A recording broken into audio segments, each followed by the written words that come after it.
Syederlun beredar video di media sosial yang memperlihatkan warga negara asing di Denpasar, Bali mengendarai sepeda motor dinas berplat merah sambil merokok. Setelah ditelusuri dari plat kendaraan, sepeda motor dinas tersebut ternyata milik perbekal Desa Bukti, Kecamatan Kubu Tambahan, Buleleng, Bali, bernama Gede Wardana.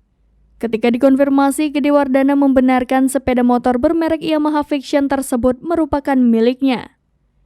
Ia menjelaskan WNA yang memakai sepeda motor dinas pada Rabu 5 April 2023 tanpa sepengetahuannya. Ketika kejadian, Gede Wardana sedang mengendarai sepeda motor ke dinas dari Buleleng menuju Denpasar untuk keperluan laporan bantuan keuangan khusus.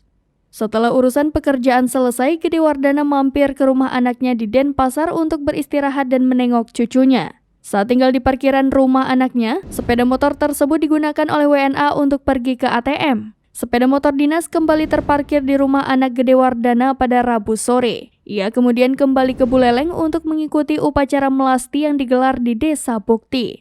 Saat tiba di Buleleng, Gede Wardana mengaku mendapat telepon dari PJ Bupati Buleleng hingga Sekda Buleleng yang menanyakan perihal video WNA memakai motor dinas yang sudah viral. Sementara itu, Sekda Buleleng Gede Suyasa menyesalkan tindakan Gede Wardana yang dianggap lalai sehingga sepeda motor dinasnya dipakai WNA. Gede Suyasa akan memberikan peringatan kepada perangkat desa yang menggunakan fasilitas negara tidak sesuai fungsinya. Untuk menghindari kejadian serupa terjadi, ia akan mengeluarkan surat edaran yang ditujukan kepada seluruh perbekal dan perangkat daerah.